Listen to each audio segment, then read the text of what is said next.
Как всегда, в воскресенье вас ожидает свежий выпуск новостей MMORPG за неделю. Сегодня поговорим про не самые радужные перспективы авторов Throne and Liberty и Lineage 2, старт второй альфа Ashes of Creation, Star Citizen, которая находится на финальной стадии, и многом другом. Не забываем подписываться на канал, напоминаю, это лучшее, что вы можете сделать, чтобы поддержать нас на ютубе. Также довожу до вашего сведения, что наш контент теперь дублируется на отечественных площадках, в ВК и на Рутуб. Все ссылки, разумеется, в описании. Ну и традиционно обращаю ваше внимание на мой телеграм. Если хотите быть в курсе самых свежих новостей в жанре MMORPG с моими комментариями, общаться вживую в чатике, получать вовремя все анонсы, милости прошу к нашему шалашу. Меня зовут Мадлер, это портал Гохаруи, мы начинаем.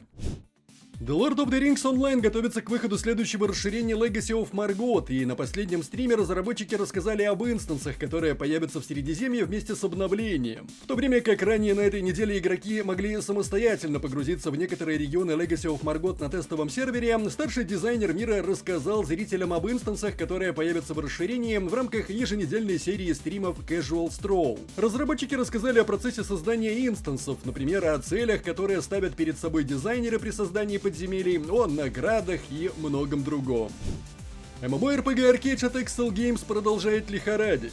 Вслед за закрытием глобальных и китайских серверов, такая же участь ждет и серверы японской версии игры. Это случится уже 25 декабря. Как это принято в стране восходящего солнца, издатель витиевато сообщил печальную новость, сделав акцент на различных факторах, вроде стоимости технологий, потребностей рынка и сложности поддержки высокого качества игры. Но если говорить просто, то Arcade давно растеряла былую популярность и сегодня практически никому не нужна.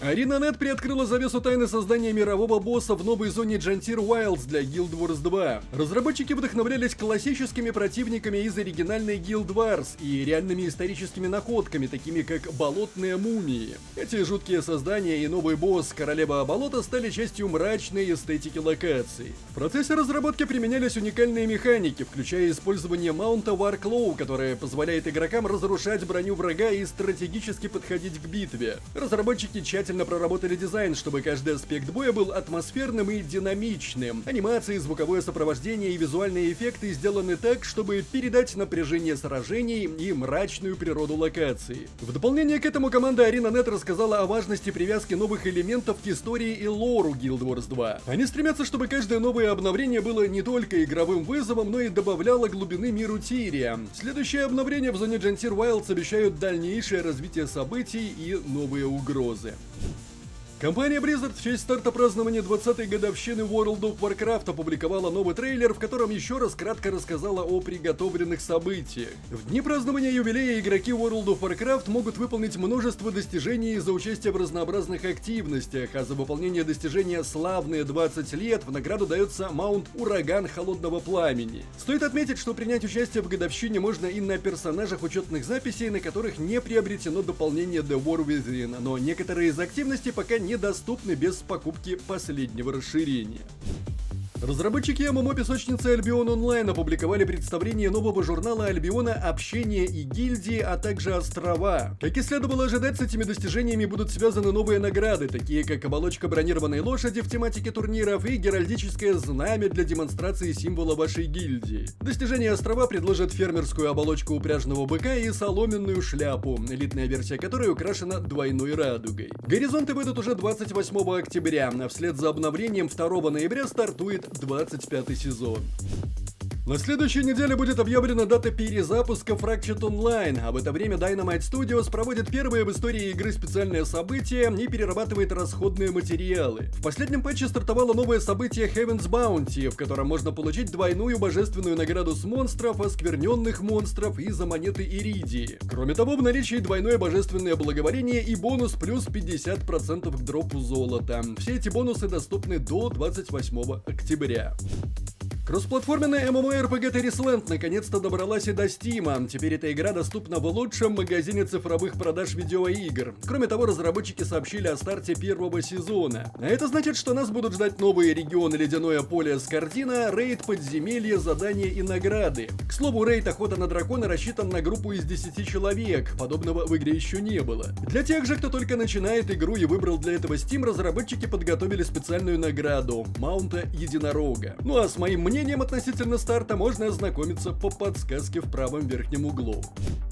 Разработчики PAX Day запускают новый PvP-тест в Лионессе, а также впервые открывают игрокам доступ к провинции для строительства во время теста. Тестирование стартовало на днях и останется открытым до следующего контентного обновления Proving Grounds, которое выйдет 5 ноября. Обычно в Лионессе нельзя строить, но в этом тестовом событии команда изменила ситуацию. Вы можете разместить участок, начать строительство и собрать всю железную руду, которую сможете добыть. Поскольку это все еще PvP-зона, вы в любой момент можете подвергнуться нападению. Это означает, что на вас могут напасть, даже если вы бездействуете или просто стоите на своем участке, ну или находитесь в режиме строительства. Разработчики пошли на такой шаг ради отзывов игроков. В частности, будет весьма полезно узнать, заинтересованы ли люди в PvP и в строительстве в PvP провинции.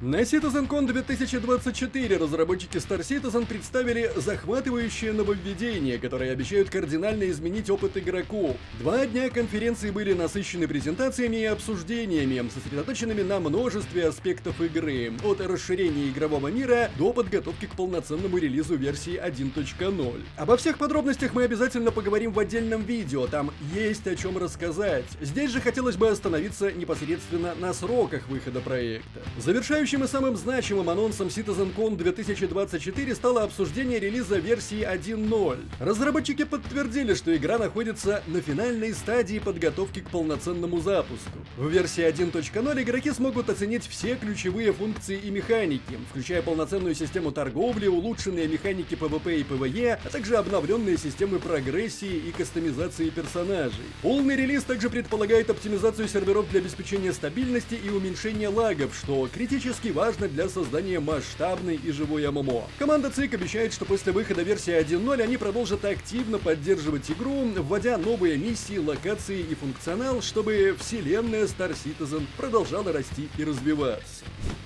Самая долгожданная MMORPG как в прямом, так и в переносном смыслах Ashes of Creation наконец-таки добралась до второй фазы альфа-тестирования. Да, то, что в принципе могло случиться еще в прошлом году, случается прямо сейчас в этом. Правда, попасть туда могут, как говорится, не только лишь все, а только те, кто заплатил изрядную сумму за такую возможность.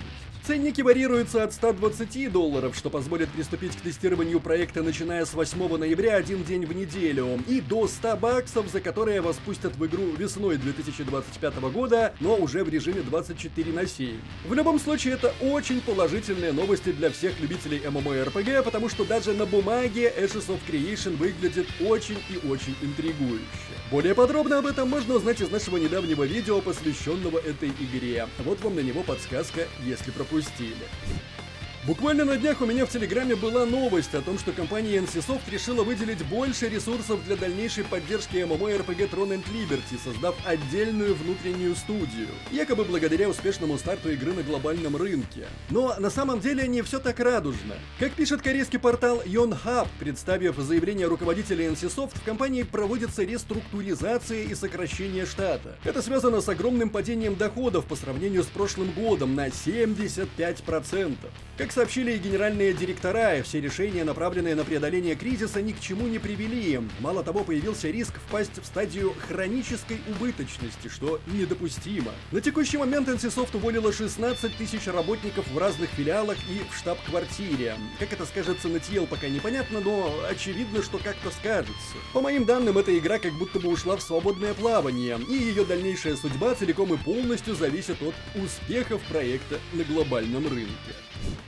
И это все новости MMORPG на неделе. Не забываем, как всегда, традиционно поставить лайк или дизлайк этому видео, поделиться им с друзьями, оставлять свои комментарии, прожать колокол, чтобы быть в курсе выхода нового контента, и подписаться на нас везде, если еще не подписаны. С вами был Мадлер, это портал Go.ru. Еще услышимся.